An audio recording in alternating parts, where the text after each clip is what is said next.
রাজ্যে জনজাতিদের কিভাবে ঠকিয়ে রাখা যায় সেটাই হলো একমাত্র কাজ আইপিএফটি ও তিপ্রামথার। তাদের একটাই কাজ ক্ষমতা দখল। পৃথক রাজ্যের দাবি এখন তারা ভুলে গেছেন। যে দাবি নিয়ে তাদের রাজনৈতিক দলের আত্মপ্রকাশ, ক্ষমতার লোভে এখন সেই দাবি ভুলে গেছে। তারা চাইছে জনজাতিদের আরও বেশি করে ঠকিয়ে রাখা। সাংবাদিক সম্মেলনে এভাবেই মথা ও আইপিএফটি সমালোচনা করেন স্টেট ডেমোক্রেটিক পার্টির চেয়ারম্যান অঘোর দেববর্মা। রাজ্যে আরও একটি রাজনৈতিক দলের আত্মপ্রকাশ।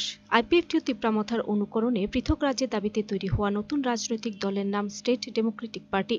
2023 সালে তৈরি স্টেটহুড ডিমান্ড কমিটি এখন নতুন নামকরণে রাজনৈতিক দলে আত্মপ্রকাশ পেল। নতুন এই দলের চেয়ারম্যান হিসেবে রয়েছেন অঘোর দেববর্মা। দলের সভাপতি অমূল্য রিয়াং ও সাধারণ সম্পাদক হিসেবে মনোনীত হয়েছেন জাম্পু দেববর্মা। রবিবার আগরতলা প্রেস ক্লাবে সাংবাদিক সম্মেলনের মধ্য দিয়ে নতুন রাজনৈতিক দলে আত্মপ্রকাশের কথা জানান দিলেন কেন্দ্রীয় নেতৃত্ব। সাংবাদিক সম্মেলনে পার্টির চেয়ারম্যান অঘোর দেববর্মা পৃথক রাজ্য ইস্যুতে রাজ্য সরকারের শরিক দুই দল আইপিএফটি ও তিপ্রামথা তীব্র সমালোচনা করেন। তিনি বলেন, রাজ্যের উপজাতিদের ঠকানোই হল তাদের রাজনৈতিক মূল উদ্দেশ্য। কেউ গ্রেটার তিপ্রাল্যান্ড, আবার কেউ তিপ্রাল্যান্ডের দাবি নিয়ে রাজনীতি করছে, কিন্তু মুখে স্লোগান তাদের এরকম হলেও বাস্তব চিত্র কিন্তু ভিন্ন কথাই বলছে। তাদের রাজনীতি করার মুখ্য উদ্দেশ্য হলো ক্ষমতা দখল করা। ক্ষমতার স্বাদ পেয়ে এখন ভুলে গেছে অন্যতম প্রধান দাবির কথা। পাহাড়ের উপজাতিদের নিয়ে মহারাজা প্রদ্যুৎ কিশোর দেববর্মা খেলা করছে। প্রদ্যুৎ এখন মূল দাবি থেকে পিছিয়ে এসেছে। মন্ত্রিসভায় তাদের দুজন মন্ত্রী রয়েছে। দাবি পূরণ নিয়ে নেই কোনো কথা। রাজ্যের জনজাতিদের প্রতিনিয়ত ঠকিয়ে চলেছে এখন তারা। এ অবস্থায় নতুন দল রাজ্যের জনজাতিদের অন্যতম প্রধান দাবি পৃথক রাজ্য নিয়ে আগামী দিন ধারাবাহিক আন্দোলন কর্মসূচি সংঘটিত করবে। আমি ফ্রম দ্য বিগিনিং 2009 থেকে তিপ্রাল্যান্ড দাবির একজন প্রবক্তা বলতে গেলে আমিও এই দাবিদারের মধ্যে আমিও একজন। আমি এখনও এই দাবি থেকে সরে যাইনি। যারা আপনি এখন একটু আগে বলেছেন আইপিএফটি তিপ্রামথা, আইপিএফটি দাবি ছিল তিপ্রাল্যান্ড, এখন হচ্ছে গ্রেটার তিপ্রাল্যান্ড। এখন প্রদ্যুৎ বাবুর দাবি ছিল গ্রেটার তিপ্রাল্যান্ড।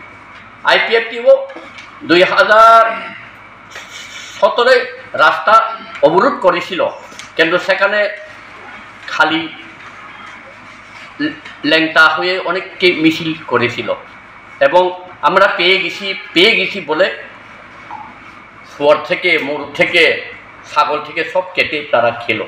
বিভিন্ন গ্রামে আনন্দ ফুর্তি করেছিল, কিন্তু আপনারা দেখেছেন যে তিপ্রাল্যান্ড পেয়ে গেছে ত্রিপুরীরা। আর প্রদ্যুৎ বাবু no compromise without greater Tipraland. এরপরে উনি কি আসলো, এনআরসির পরে আসলো কনস্টিটিউশন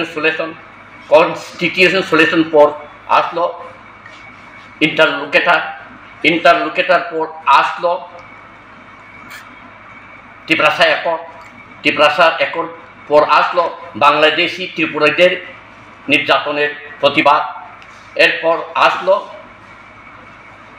এডিসির যতগুলো চাকরি নিয়োগ হবে রাজ্য সরকার কাছে অর্পণ করা হবে।